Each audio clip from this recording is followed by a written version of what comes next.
My name is Arthur Pendleton, and on Christmas Day, with the scent of pine still in the air, I dialed 911 from my son's guest bathroom.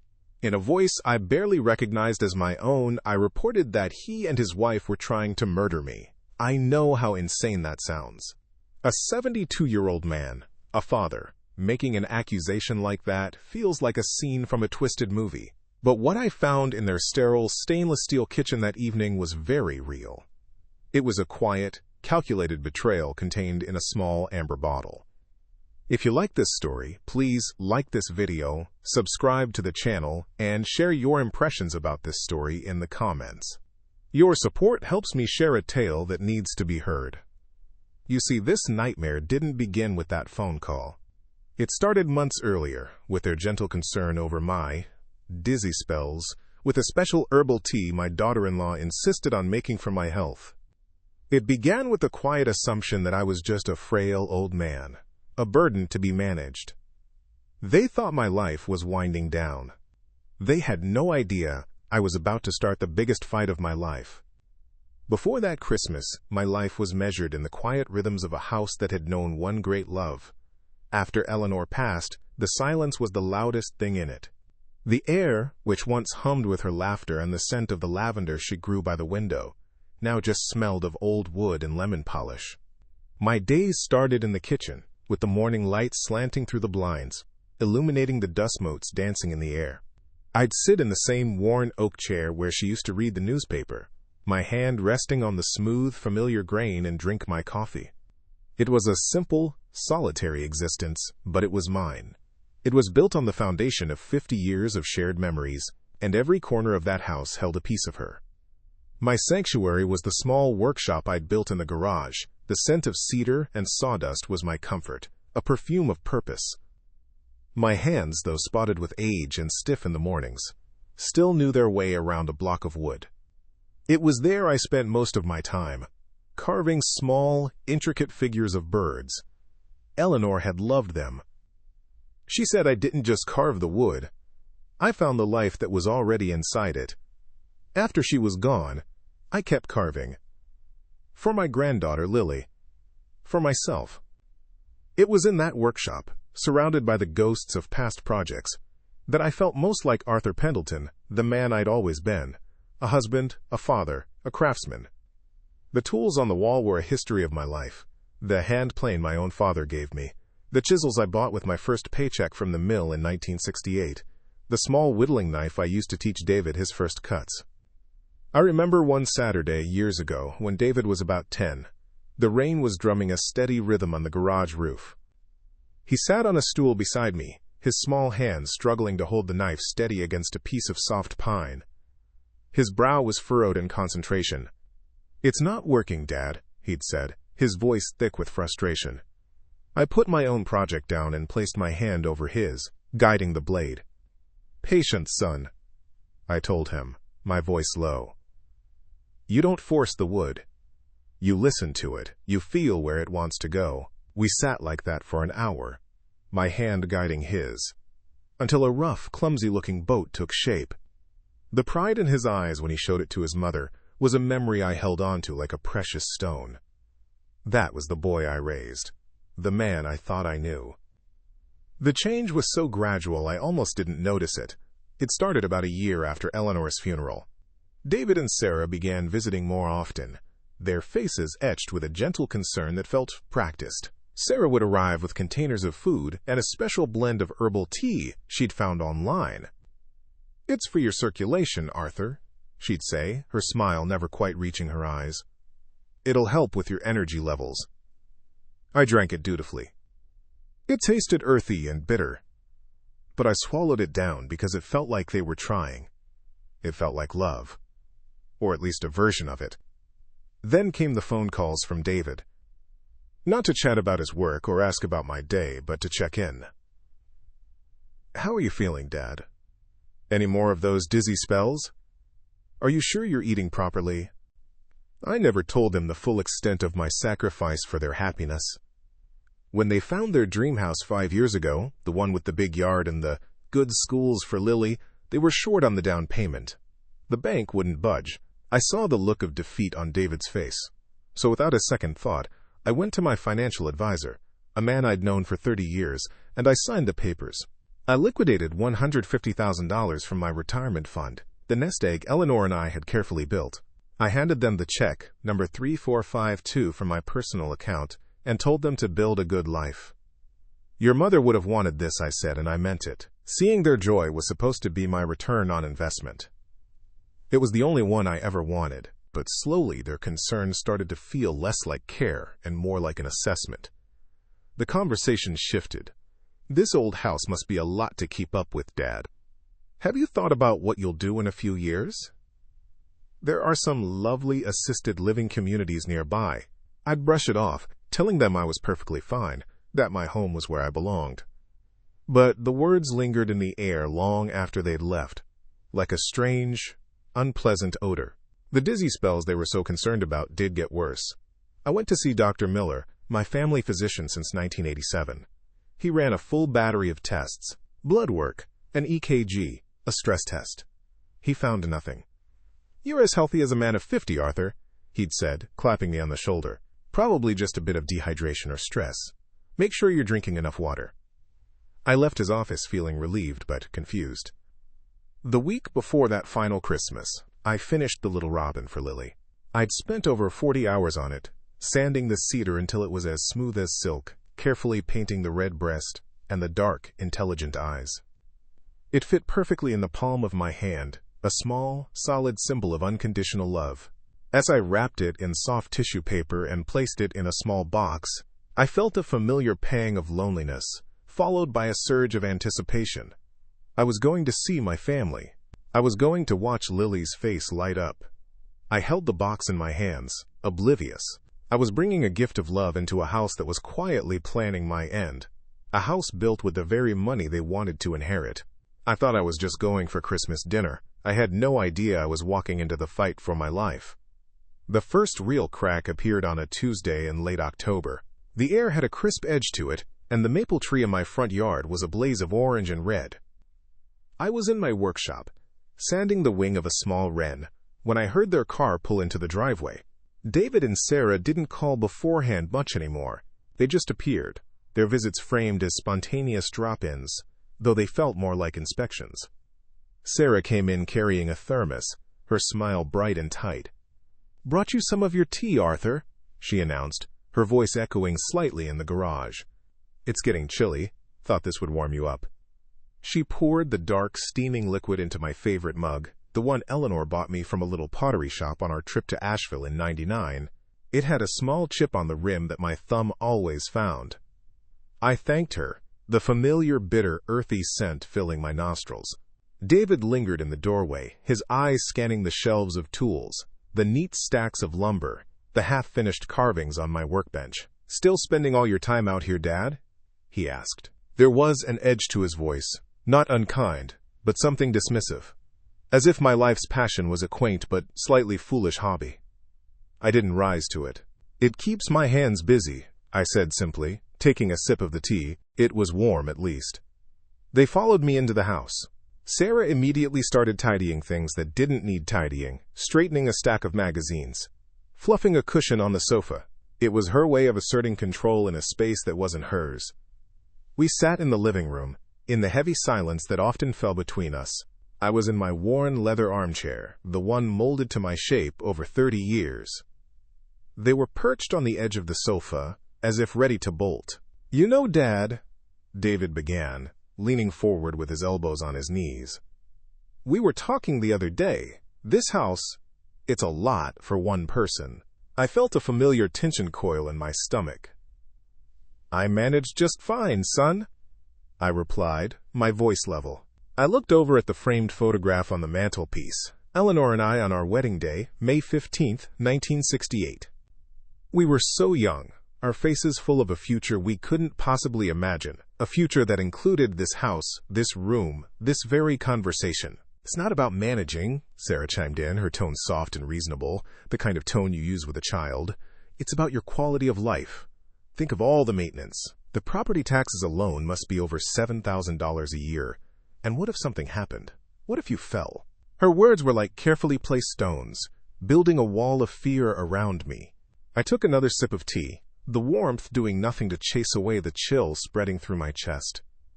"I'm not planning on falling," I said. David sighed, a theatrical sound of paternal frustration. "That's not the point. We just worry. Have you looked at your finances lately? Do you have a clear picture of your monthly expenses versus your pension?" The question felt like a violation. Eleanor and I had always been private about our money, not out of secrecy, but because it was ours. It was the foundation of the life we built, brick by careful brick. It wasn't a topic for casual Tuesday afternoon conversation. I didn't answer right away. I just looked at him, at the man he'd become. He wore a watch that probably cost more than my first car. His shoes were polished, his shirt was crisp, and he looked at his own father and saw a column of numbers, a liability.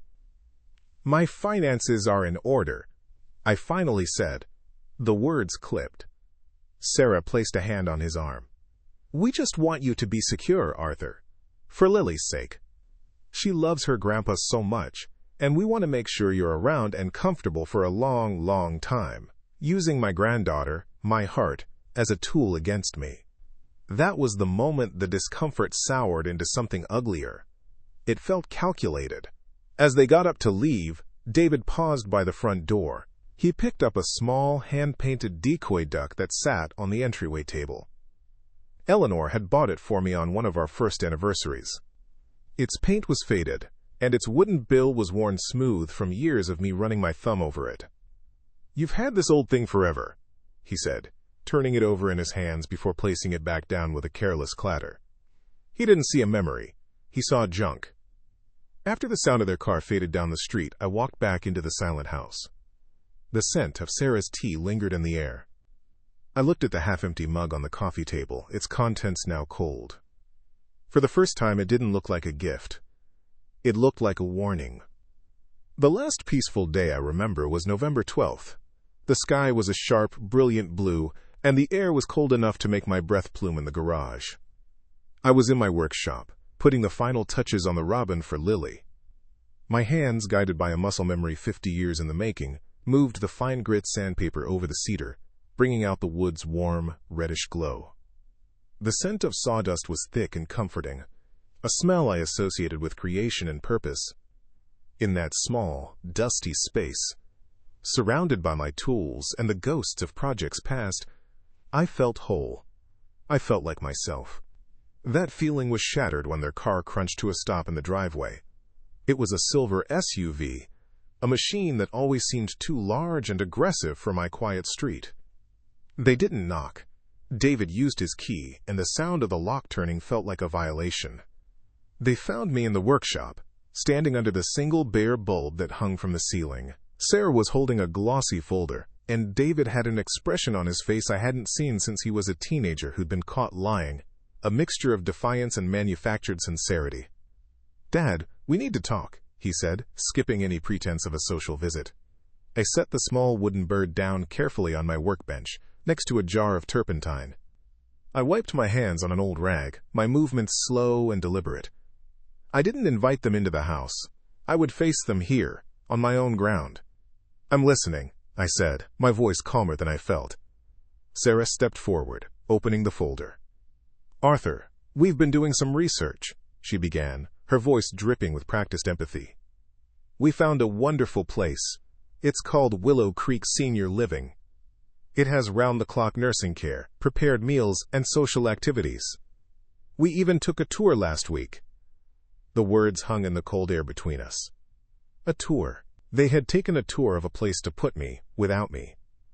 I looked from her face to my son's. He wouldn't meet my eyes. He was staring at the handplane my father had given me, the one hanging on the pegboard behind my head. "I'm not going anywhere," I stated. It wasn't a request or a debate. It was a fact. David finally looked at me, and the feigned concern in his eyes hardened into impatience. "Dad, be reasonable. This house is a money pit. The roof needs work. The boiler is ancient. Do you know what this property is worth now, in this market? We had it appraised. It's worth nearly $850,000. The number, so specific and cold, landed like a punch to the gut. It wasn't about my safety. It was never about my health. It was about an asset, an inheritance they didn't want to wait for. "This is my home," I said, the words feeling thin against the weight of his greed. And then he said it, the sentence that severed the last thread of the bond I thought we had. He gestured dismissively at the house, at the life Eleanor and I had built within its walls. "It's just a house, Dad," he said, his voice flat. "It's bricks and mortar. Your memories aren't in the walls. They're in your head. And frankly, we're not even sure how reliable those are getting." He paused, letting the cruelty sink in. "Sarah and I have our own future to think about, Lily's future. We need to be practical." Practical. That was the word he used to describe erasing me from my own life. Sarah slid a brochure from the folder and held it out to me. On the cover, smiling, silver-haired seniors played shuffleboard on a perfectly manicured lawn. It was a picture of a life that wasn't mine, a future they had chosen for me. I didn't take it. I just looked at them, at my son, whose first bicycle I'd assembled in this very garage, at his wife, who I had welcomed into my family, whose wedding I had helped pay for with check number 3452. I saw them for what they were, strangers with familiar faces. The hurt that had been a dull ache for months didn't explode into rage. It crystallized into something cold, hard, and clear. It was resolve. I met David's gaze, and for the first time I didn't see the little boy who needed my help carving a pine boat. I saw a man who would tear down his father's world for a profit. I said nothing. The silence in the garage grew heavy, filled only by the low hum of the old freezer in the corner. I did not raise my voice. I did not plead. I simply stood there, a 72-year-old man in a dusty workshop, and let them see that their words had found their mark, just not the one they intended. They hadn't broken me. They had armed me. They eventually left, the brochure for Willow Creek sitting on my workbench like a tombstone. I walked back into the house, the smell of sawdust clinging to my clothes, and picked up the phone. My first call wasn't to a lawyer. It was to my financial advisor. "John," I said, my voice steady. "It's Arthur Pendleton. I need a complete accounting of every asset, every transfer, and every gift I've made for the past 10 years. Yes, everything." After their silver SUV disappeared down the street, I stood alone in the cold silence of my workshop. The air, still thick with the scent of cedar and oil, felt heavy, charged. My gaze fell upon the glossy brochure for Willow Creek Senior Living, its cheerful, staged photograph, a grotesque mockery lying on my workbench. I didn't rip it to shreds. I didn't sweep my tools to the floor in a fit of rage. I simply stood there, my breathing even and slow, and let the coldness seep into my bones. It was a different kind of cold than the autumn air. It was the chilling clarity of a man who has just seen the bottom of the abyss. They thought my memories were unreliable. They thought my home was just bricks and mortar. They had looked at 50 years of love, of sacrifice, of a life built with these two hands, and they had put a price tag on it, $850,000. My hands, the ones they saw as old and trembling, felt steady. I looked down at them, at the calluses and faint scars that told the story of my life. These were not the hands of a victim. These were the hands of a builder, a craftsman. I had spent a lifetime taking raw, unyielding materials and shaping them with patience and precision. I had listened to the wood, felt its grain, and understood how to apply just the right amount of pressure to reveal the form within. A plan, I realized, was no different. You don't attack it with brute force. You shape it, piece by piece, until it is perfect and unbreakable. They would not see this coming. They saw a frail old man, a relic to be managed and discarded. They were about to meet the man Eleanor had married, the man who had worked at the mill for 40 years and never once backed down from a fight he believed in. I walked back into the house, my footsteps echoing on the hardwood floors. On the coffee table sat the mug from earlier, still half full of Sarah's cold, bitter tea. The earthy smell of it now turned my stomach. For a moment, I saw it all, the gentle concern, the carefully measured doses, the slow, methodical erosion of my health. It was a quiet, insidious poison, not just for the body, but for the mind. I picked up the mug, the one with the small chip on the rim, carried it to the kitchen sink, and poured the dark liquid down the drain. I washed it, dried it, and placed it back on its hook with a firm, final click. The cleansing had begun. I sat in my worn leather armchair, the one molded to my shape, and picked up the phone. My fingers dialed the number from memory. "John," I said when he answered, my voice a low, steady baritone. "It's Arthur Pendleton. I need a complete accounting of every asset, every transfer, and every gift I've made for the past 10 years. Yes, everything. And John, I need you to find the records for check number 3452, the one I wrote to David for his house. I need it all on paper by the end of the week." The fight wouldn't be won with shouting. It would be won with facts, with numbers, and with the quiet, unshakable truth. The days after Christmas were the quietest I've ever known. The police had been professional, taking my statement and the small amber bottle, which they sealed in an evidence bag with a crisp, official-looking label. They took David and Sarah's statements too, of course. I can only imagine the performance they gave, the shocked, grieving children worried about their father's deteriorating mind. Without immediate proof, it was my word against theirs, a messy family dispute on a holiday.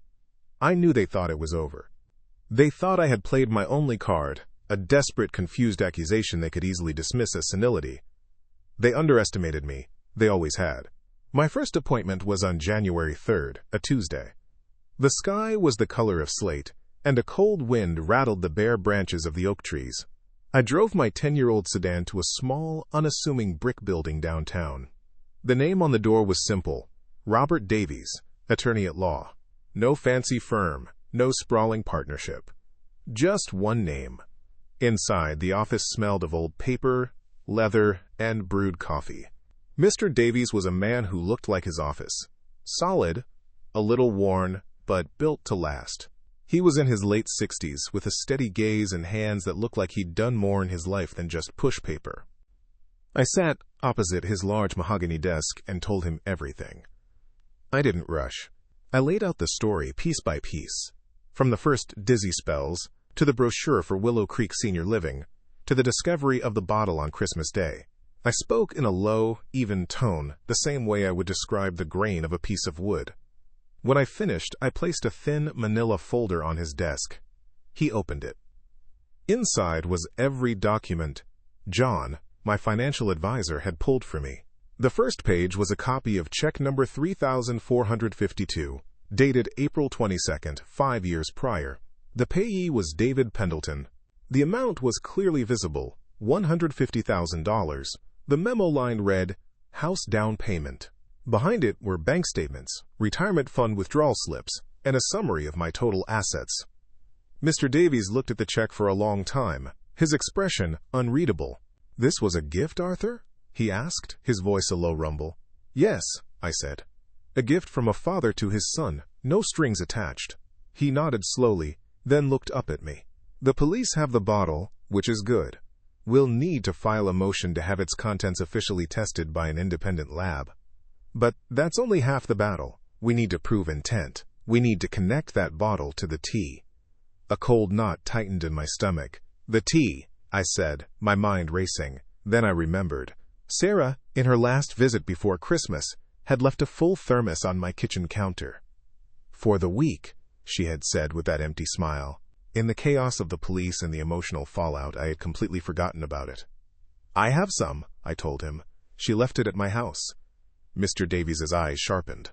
"Do not touch it, Arthur. Do not open it. Do you understand? The chain of custody is everything.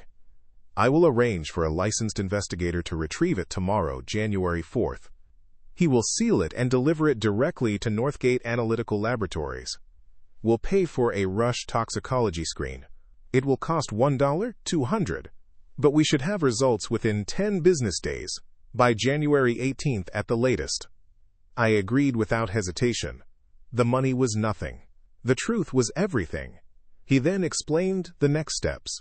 We would file for a restraining order, citing the ongoing police investigation and my fear for my safety. We would also begin preparing a civil suit for the recovery of the $150,000, framing it not as a gift, but as a loan that was now in default due to their malicious actions.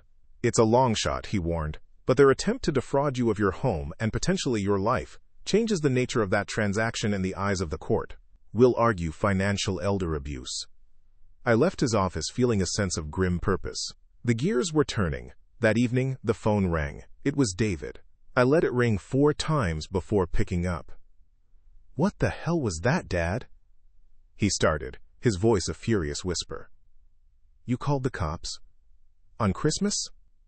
Do you have any idea how embarrassing that was? Sarah is a wreck. You need help." I listened to his words, so full of manufactured outrage.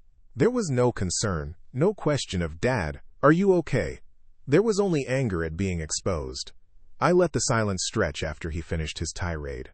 On my end of the line, there was only the quiet ticking of the grandfather clock in the hall, a sound that had measured out the peaceful years of my life. "We have nothing to discuss, David," I said, my voice as cold and flat as a winter pond, and I hung up.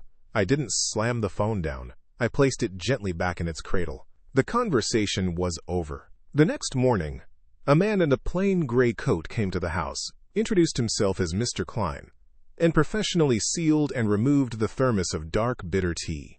As I watched him drive away, I felt no sadness, no regret. I walked into my workshop, the scent of cedar, a welcome comfort. I picked up the small, finished robin I had carved for Lily. I ran my thumb over its smooth, rounded head. I was not fighting out of hatred for my son. I was fighting for her. I was fighting for the memory of Eleanor, and for the simple, profound truth that a life, any life, has a value that can never be appraised in dollars and cents. They were about to learn that lesson, the hard way. The wheels of justice turn slowly, but the wheels of a plan, my plan, turn at the speed of resolve. The 2 weeks following the investigator's visit were a study in disciplined patience. I spent my days in the workshop, the rhythmic scrape of a chisel against wood serving as my metronome.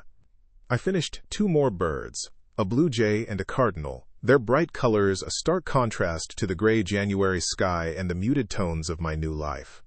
I did not allow myself to dwell on what might be. I focused only on what was, and on the steps I needed to take. Each day I woke at 6 a.m., made my coffee and sat in my oak chair, looking out at the quiet street. I was preparing for a war, and discipline was my armor. The call from Robert Davies came on the morning of January 18th, precisely 10 business days after the thermos was collected.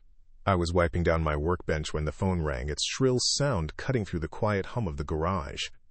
I answered on the second ring. "Arthur." Davies' voice was low, devoid of emotion. "We have the results from Northgate Labs. Report number T23-441.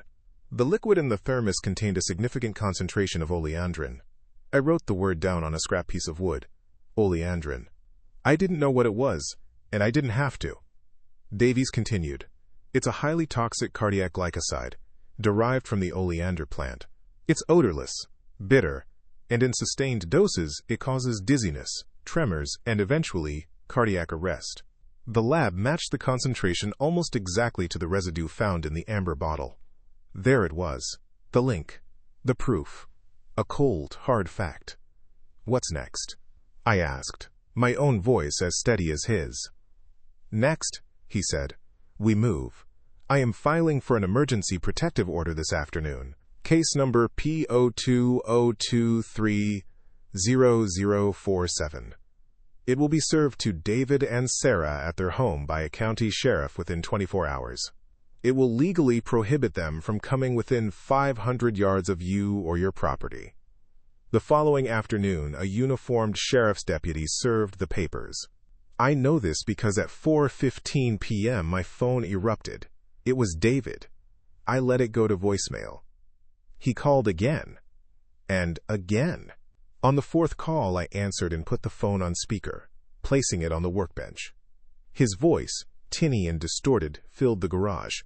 "A restraining order? Are you insane? You are destroying this family. After everything we've done for you." I listened, my hands resting on a block of unfinished pine. I heard Sarah in the background, her voice a high-pitched wail about what the neighbors would think. They weren't afraid for me. They were afraid of being exposed. "Everything you have done for me has been noted, David," I said into the phone, the words precise and cold. "From now on, you will direct all communication to my attorney, Robert Davies. His number is on the document you are holding." I hung up before he could respond. The next morning, January 20th, I went to the bank. I sat with the branch manager, a woman named Mrs. Gable, whom I had known for 15 years. I presented her with a letter drafted by Davies, and I systematically severed every financial tie. I closed the small joint savings account I shared with David, which held a balance of $1,842.56. I had my pension, a total of $3,210 per month, redirected to a new account under my name only. I signed the paperwork to have my name removed as a co-signer on a credit card they had opened for emergencies 5 years ago. Each signature felt like a brick being laid in a wall to protect what was mine. When I was done, I drove to a security company Davies had recommended. I paid $2,350 with my own credit card for a new system to be installed at my house. New deadbolts, window sensors, and a simple keypad by the door. The technician, a young man with kind eyes, was finished by lunchtime. The definitive click of the new deadbolt locking into place was the most satisfying sound I had heard in months. On January 23rd, Davies filed the civil suit, case number CV202301114, filed in the county court. The claim was for financial elder abuse and the recovery of funds transferred under false pretenses. The amount was $150,000. Plus legal fees and a request for punitive damages. The suit argued that the gift for their house was part of a long-term strategy to gain my trust, manage my assets, and ultimately seize my estate.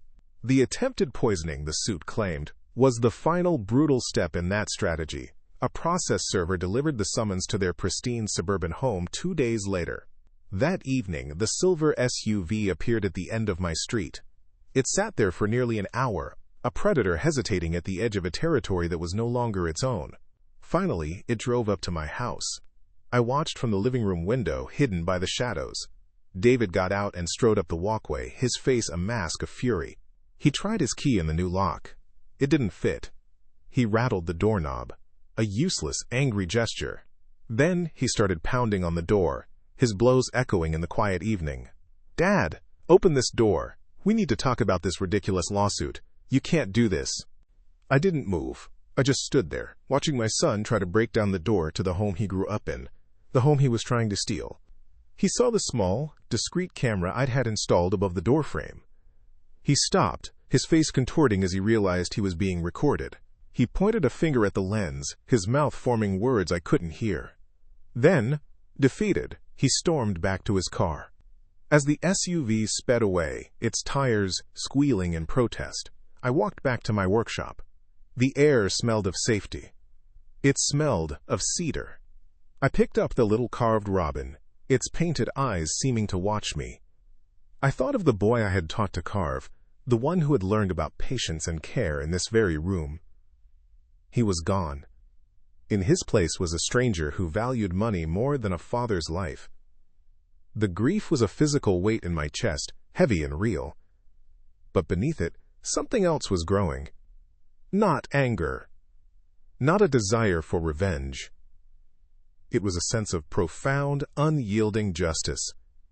They had started this war with a quiet cup of tea. I would end it with the loud, undeniable weight of the law. My plan wasn't about hurting them, it was about saving myself. And every meticulous, legally sound step I took was a testament to the life Eleanor and I had built. A life that was not for sale. The silence in my house was no longer lonely. It was strategic.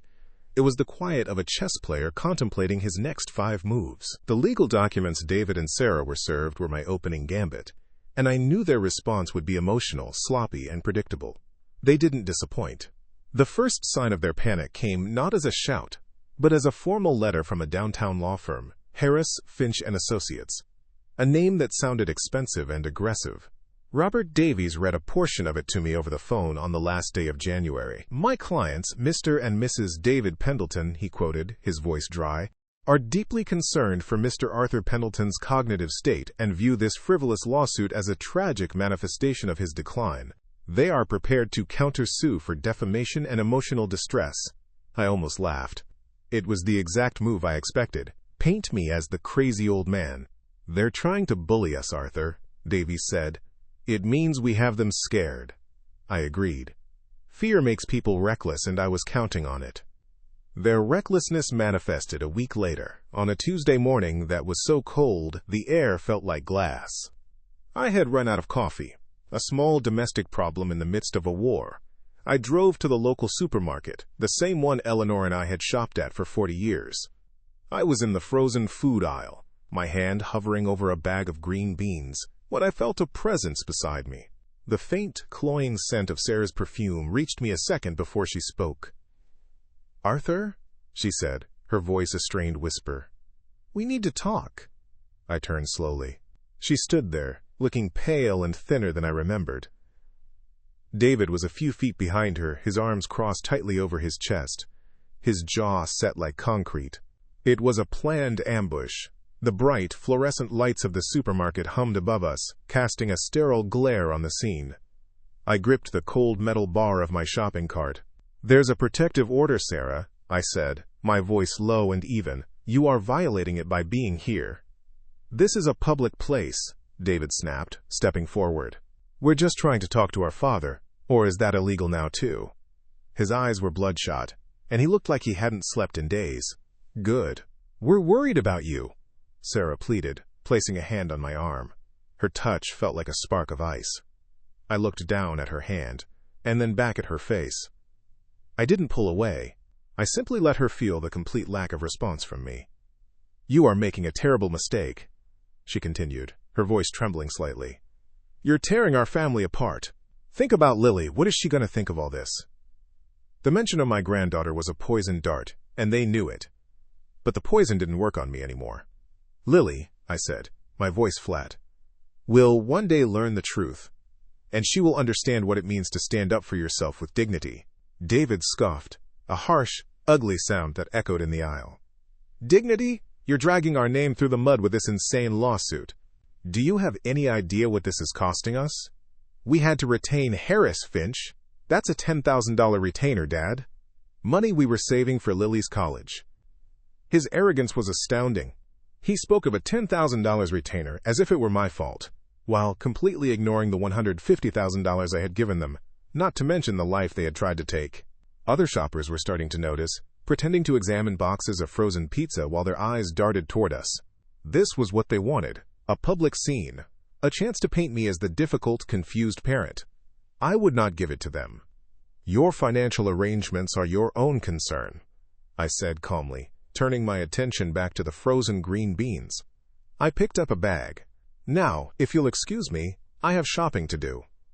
My dismissal, so quiet and complete, seemed to break something in David. He stepped directly in front of my cart, blocking my path. His face was inches from mine. His breath smelled of stale coffee and rage. "You will not walk away from me," he hissed. "You owe us. We took care of you. We were all you had left. And this is how you repay us? By trying to take our home?" "The home I paid for." I corrected him softly. The words landed with the force of a physical blow, the color drained from his face, replaced by a dark mottled red. For a second, I thought he might actually strike me, right there between the ice cream and the frozen waffles. Sarah grabbed his arm. "David, stop it! People are watching!" she whispered frantically. He shook her off. "I don't care. He needs to hear this. You are a selfish, ungrateful old man. You would rather burn everything to the ground than see your own son happy." I looked past him, my gaze steady. I didn't engage. I didn't defend. I simply let his own venomous words hang in the air for everyone to hear. I let him show the world exactly who he was. "You should talk to your lawyer," I said finally, my voice devoid of any emotion. "And you should leave, before you add another violation to your list." I pushed my cart forward, forcing him to take a step back. I moved past them without another glance and continued down the aisle. I could feel their eyes burning into my back, their furious, impotent silence a testament to their complete loss of control. They thought they could break me with threats and emotional blackmail. They didn't understand. I wasn't a fragile old man anymore. I was a foundation. And they were the ones about to crumble. If you liked this story, don't forget to leave your like, subscribe to the channel, and write in the comments what you thought. I really want to know your opinion. Here you will always find stories that move, surprise, and bring lessons to take with you for life. The final confrontation was set for February 28th, a day as gray and unforgiving as the law itself. It didn't take place in a courtroom, but in the quiet, wood-paneled office of Robert Davies. The air smelled of old leather and justice. I sat in a heavy wingback chair, my back straight, my hands resting calmly on my knees. Opposite me, across the wide mahogany desk, were two empty chairs. The stage was set. I had arrived early, wanting to feel the weight of the room, to make its silence my own. On the desk between my lawyer and the empty seats sat a single, thick folder. It was beige, unassuming, and held the entire documented history of their betrayal. It was my life's work, rewritten as a legal argument. At precisely 10 a.m., the door opened. David and Sarah entered, followed by their lawyer, a man in a suit so sharp it looked like it could cut you. David's face was a thundercloud of resentment. He didn't look at me, instead choosing to glare at Davies as if this were all his doing. Sarah was a ghost of herself. Her usual confident posture was gone, replaced by a nervous energy that made her smooth her skirt every few seconds. They sat, the leather of their chairs groaning in protest. Their lawyer began with some hollow preamble about finding an amicable solution, but Davies cut him off with a raised hand. "There will be no negotiation today," Davies said, his voice a calm, solid thing. "We are here to present you with an offer, a final one." He slid two documents across the polished surface of the desk. "This is a settlement agreement. My client, Arthur Pendleton, is prepared to drop the civil suit number CV 202301114 and will agree not to press for criminal charges beyond the current investigation." Sarah visibly relaxed, a flicker of hope in her tired eyes. David leaned forward, a predatory sneer on his face. "So he's finally come to his senses," he began. Davies ignored him, his eyes fixed on their lawyer.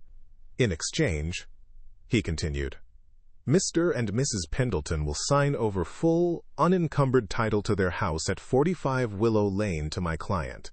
They will vacate the premises within 30 days by March 30th.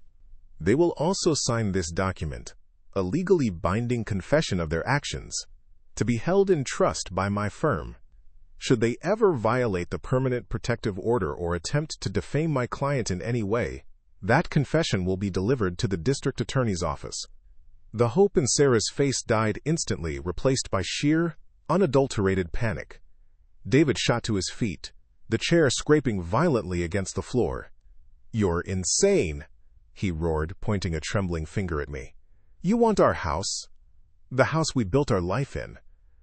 For what? A baseless, crazy accusation from a senile old man who belongs in a home." I didn't flinch. I just met his furious gaze, my expression unchanging. The boy I raised was gone, replaced by this raging stranger. I let him rant, let him spew his poison about how I was selfish, how I was destroying the family, how I was trying to ruin him. His lawyer tried to quiet him, but David was beyond reason. He was a cornered animal, lashing out with his last remaining weapon, noise. When his tirade finally sputtered out, leaving him breathing heavily, the silence in the room was absolute. I leaned forward slightly in my chair. "The house was never yours, David," I said, my voice quiet, but carrying across the desk with perfect clarity. "It was bought with my money. With the money your mother and I saved for 50 years. You didn't build a life in it. You built a trap." Davies opened the beige folder. He didn't raise his voice. He simply began to list the contents in a calm, methodical monotone. Exhibit A, Northgate Labs Report T-23-441, confirming the presence of oleandrin in the thermos left at my client's home. Exhibit B, the official police report from Christmas Day, including the chain of custody for the bottle of veterinary euthanasia solution. Exhibit C, a sworn affidavit from your former colleague at the veterinary clinic, detailing your inquiries about untraceable cardiac toxins in October. Exhibit D, security footage from the supermarket, dated February 7th, showing you both violating the protective order, case number P0202-30047. And finally, Exhibit E, a full financial accounting of the $150,000 gift, which we are prepared to argue was the first step in a calculated campaign of financial elder abuse. With each word, I watched the color drain from David's face. His rage collapsed, replaced by the slack-jawed shock of a man who has just walked off a cliff. He sank back into his chair, his body deflating. Sarah finally broke. A low, wretched sob escaped her lips, and she covered her face with her hands. Their lawyer just stared at the folder, his professional mask gone, his expression one of utter defeat. I stood up, my old joints protesting slightly, but I felt taller than I had in years. I looked down at my son, not with hatred, but with a profound and sorrowful finality. "You saw me as an asset to be liquidated," I said, my voice steady. "You saw my home as your inheritance. You saw my life as an obstacle. You never saw me as your father." I placed my hands on the back of my chair, the wood solid and real beneath my fingers. "You will sign the papers. You will leave the house. And you will never see me or your daughter again. That is the price of what you did." I turned and walked toward the door without looking back. I didn't need to. I could feel the power in the room had shifted completely. It was no longer theirs to wield. It was mine. The quiet click of the office door closing behind me was the sound of my life, my real life, beginning again. The day the moving truck pulled away from 45 Willow Lane, I didn't watch. I was in my own backyard, my hands deep in the soil of Eleanor's old garden beds, pulling up the stubborn winter weeds. The air was cool and damp, carrying the first promising scent of spring. It had been a month since that final meeting, a month of legal paperwork and cold, transactional phone calls. The sale of the house closed on March 28th for a net profit of $812,400. I had their belongings professionally packed and moved to a storage unit, the first 3 months paid for. It was a clean, final cut. The silence that settled back into my life was different this time. It wasn't the heavy, grieving silence that followed Eleanor's passing. This was a lighter silence, earned and owned. It was the sound of peace. With the proceeds, I did 2 things. First, I hired a contractor to make the upgrades to my own home that David and Sarah had once used as an excuse to put me away. A new, high-efficiency boiler was installed, the roof was repaired, and I had the entire house insulated. It cost me $62,000, and every cent felt like an investment in my own dignity. The remaining $750,400 was placed into an irrevocable trust. The sole beneficiary is my granddaughter, Lily Pendleton. She cannot access it until she turns 25. It is not a gift from me, but an inheritance from the grandmother she barely knew, a legacy her parents tried to steal. My lawyer, Mr. Davies, is the trustee. It is protected from them, and for her. That was my final act of love as a grandfather. One afternoon, with the sun slanting through the dusty windows of my workshop, I picked up the small carved robin I had made for Lily. I'd held on to it through everything, a small, wooden witness to the ugliest chapter of my life. For weeks I had debated what to do with it. It felt tainted by the memory of that Christmas, a gift intended for a moment that had been poisoned. I ran my thumb over its smooth cedar back, feeling the delicate grooves of the feathers I had so carefully carved. I thought of the lesson I had tried to teach David all those years ago. You don't force the wood, you listen to it. He had never learned. He had tried to force my life into a shape that suited him, and it had shattered in his hands. But I had listened. I had listened to the quiet warnings in my own body, to the cold logic of the law, and to the unwavering strength of my own convictions. The little bird no longer felt like a symbol of a broken family. It had become something else. It was a symbol of my resilience. It represented the moment I stopped being a victim and started fighting back. It was a testament to the fact that even when your hands are old and spotted, they can still build a fortress. I walked out of the workshop and into the quiet living room. I didn't put the robin in a box to be given away. I placed it on the mantelpiece, right next to the photograph of Eleanor and me on our wedding day. It sat there, small and defiant, its painted chest a splash of vibrant color in the calm of the room.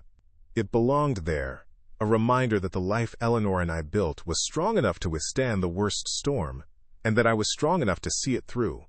The house is quiet, but it's a good quiet. The scent of cedar and sawdust follows me inside, and in the morning, the light still finds the dust motes dancing in the air. I am home. And for the first time in a very long time, I am truly, unshakably at peace. Looking back, the most dangerous poison they served me wasn't the oleandrin in that bitter tea. It was the slow, creeping idea that my story was over, that my life was a book they could close whenever they felt like it. They looked at me and saw an old man, a valuable property, and a bank account waiting to be claimed. They never saw the 50 years of love and hard work that filled these walls, or the quiet strength forged in a life lived with honor. This fight was never about revenge. Revenge is a fire that consumes you. This was about justice. It was about reminding them, and myself, that a life's value isn't measured by a property appraiser or the numbers in a will. It is measured in the memories you cherish, the promises you keep, and the dignity you refuse to surrender, no matter the cost. They thought they could erase me quietly, but they forgot a fundamental truth. A man who has spent his life building things from scratch knows how to spot a weak foundation. And their world was built on the rotten wood of greed. So if my story leaves you with anything, let it be this. Never allow anyone, not even your own blood, to make you a ghost in your own home. Your worth is non-negotiable, and your final chapter is yours and yours alone to write. If you liked this story, don't forget to leave your like, subscribe to the channel, and write in the comments what you thought. I really want to know your opinion. Here you will always find stories that move, surprise, and bring lessons to take with you for life.